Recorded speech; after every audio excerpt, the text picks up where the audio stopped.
I am making my dream 2D game about two simple things I love: coffee and cats. My name is Jessica and welcome to the first ever devlog of the project I'm currently working on, Amara. I'm going to be making a few of these videos to show the progression of the game I'm developing. I intend to not only talk about its game design, but also show some technical aspects on a more superficial level. I swear that it will be ultra mega cool.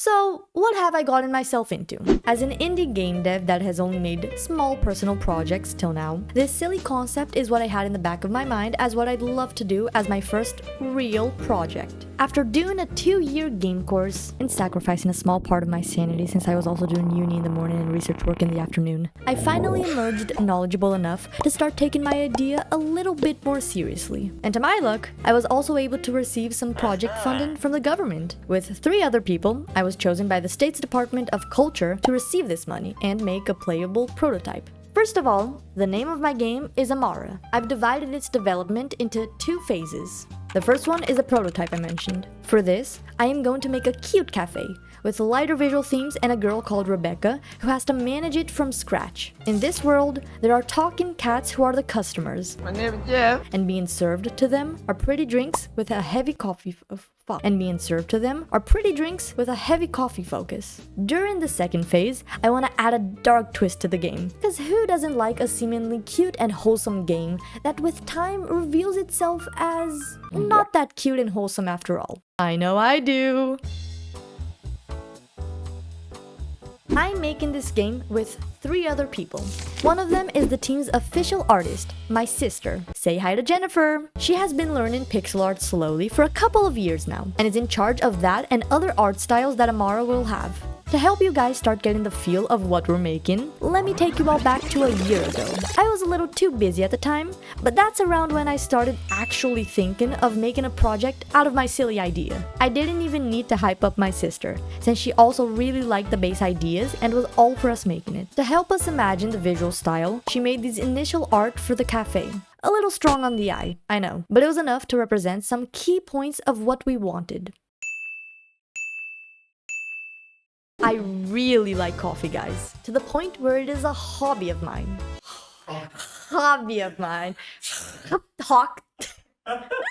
I enjoy the different types of extraction methods, understanding the difference between high and low quality coffee beans, espressos, and so on. So even though I'm not planning on making everything super detailed and faithful to real life, I wanted to include as much of these cool coffee stuff as possible. I mean, look at how cute this espresso machine is. And so, when we actually started the project, the first art we made was a remake of what I just showed you. Here, you can also see the initial stuff you can interact with in the cafe. Since we've never worked with isometric art before, and we were also struggling a bit with knowing if we were supposed to make the tiles in a specific size, Jen just did it in the way that she found best. Cause I'd totally be able to make it work in Unity later. Right? Isometry in Unity. First and foremost, what is isometry? The isometric perspective is a way of making 2D graphics kind of feel like they're 3D. Everything is rotated at a specific angle at which you can see more than one side of an object at once. That's what ends up visually adding a sense of depth to things. And in our cute cafe case, it really helps give that cozy and aesthetic vibe I was aiming for. Okay, after having our initial tile set and while Jennifer worked on those other pretty kitchen equipment, I was gonna start putting stuff inside Unity, which is the game engine Amara is being made in. To do this in the best way possible, I tried to watch as many videos as I could on the topic. Thing is, there really isn't an abundance of info on isometric tile maps in the game engine. And even with what exists, I won't lie, I love Unity. But when it comes to this, I think everything is a bit confusing. Still, I consulted the documentation, watched all 6 or so videos I found about all this, and played a bit with assembling the cafe. First, I made my floor palette and organized that properly. Then, another important thing I did was try to use different Z values in the tile palettes to place the higher up blocks.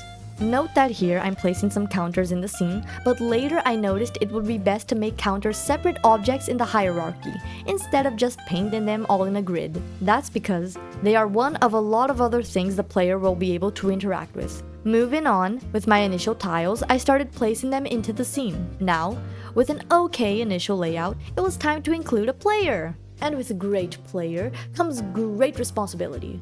Or more code. With our player and such a lovely space we've given it, let's start off by adding some movement. I had some code snippets from past scripts of mine, but they mostly helped me get the player input. That's all very important since I'm using the new Unity input system here, which I really like. The biggest adaptation I needed was to get the player walking in this isometric space. But at this point, I was stuck in a major dilemma. Should the player be controlled through mouse clicks or the keyboard? I was quite stumped. The backbone of a ton of management games is to always be clicking something, and it'd be a nice way to control the character to make it go to different equipment by simply clicking on it. On the other hand, with the keyboard, you have more liberty, since you will constantly be able to move the character and control its direction. With that approach, the interactions of players would probably be based on distance and some specific trigger key, like the mouse button.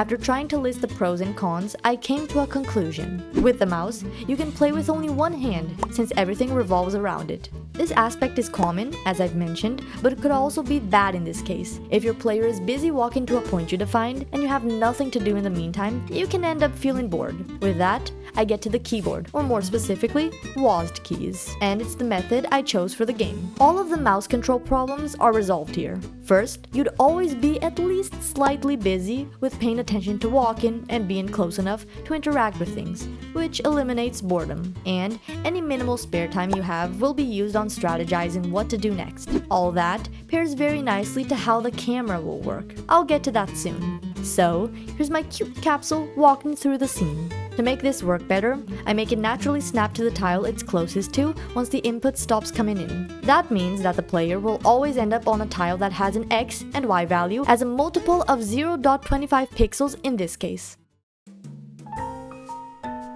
On the second day, I said, let there be interaction. And so it was done.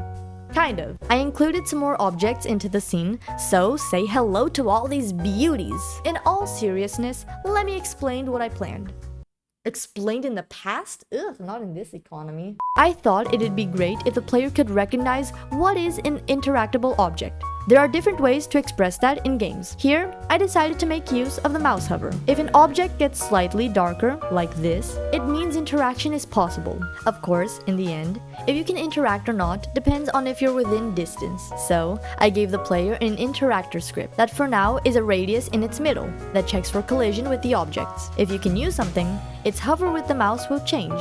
We were a little unsure on the best way to represent that. In the end, we settled on the double outline, where the white part is on the inside. Colliders! Disaster! Now that I can interact with objects through the mouse, and also move, I need to be able to not go through any of them and recognize their interactable areas properly. With my character movement, it tries to first check if there's something in the way, to then proceed with going or not. So here, the most standard tile is the counter tile. I'm testing a few different shapes of colliders to see what matches best with being detected by the raycast being shot from the center of the character. None of these were really good, mostly considering that I was trying to make the capsule appear behind a counter with its lower part hidden to seem natural. So, this is the one that worked well, even though it looks weird. But since I depended on the collider for not only movement, but also to notice the mouse hovering, I had a problem here. I needed two different shapes of collider. So, to fix this problem, I gave the interactable counters an empty object inside of them, with a different collision layer, just to have the movement collider, and it worked like a charm.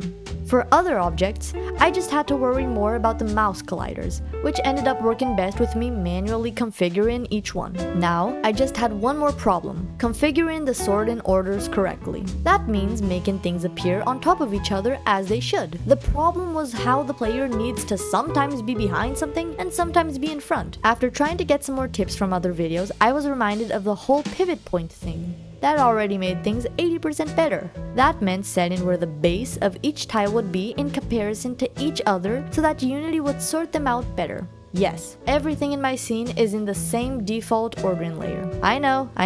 The solution to that is probably being able to make a script that controls everything. But I had already wasted too much time on this dumpster fire, so I just decided to move on. With all that finished, let me just talk about the camera. I was planning on having the whole café appear in the player's view, but remember back when I talked about the tile sizes and stuff? Yeah, so about that. I was using a Cinemachine camera with a pixel-perfect component, which is important for pixel art, right? Problem is, the ideal camera spot to make the resolution quality look clean and perfect was a little too zoomed in, and I was not able to find a solution to that at all. I came to the conclusion that we should have maybe made the tiles with less pixels or less detailed, you know? My temporary solution, which might not be temporary, was letting the camera be in its ideal zoom and having it follow the player around. I may try to change this in the future, try to change the art tile set or something, but for now, this is what we're going with. What I've done till now may not seem like much, but it's for sure a great start. Making a big project is hard, mostly because, well, this is my first one, and the government expects me to at least make something playable. Also, at the end of the day, I'm not really a genius at any of this stuff. Isometric time-lapse in Unity make me want to cry. Math problems aren't really my strong point, and the constant pressure of if I'll actually be able to make something fun for people to play really weighs me down sometimes. I don't want to create something that just works and runs with no bugs. I want to create something that makes you want to play it, something that feels worthy enough for you to invest your time in. I truly believe in the potential of this whole concept, but any progress I make is very rewarding. Seeing the art my sister makes being put into a playable environment makes all the struggles feel worth it. And I do think that I'll slowly be able to shape the project into something great. Even more so if I share the journey with all of you guys. I accept any feedback and support you could give with great joy. Me and my team are working to create a cool community on Discord and share updates on social media. You can find the links to those down below in the description. All of the things I talked about in this video were the progress that we made until around half of August. So there's still a lot more that I haven't covered yet, since we are currently planning and writing our second devlog. That should come out sometime in the next few weeks. With that said, thank you for watching, and stay tuned for the next devlog.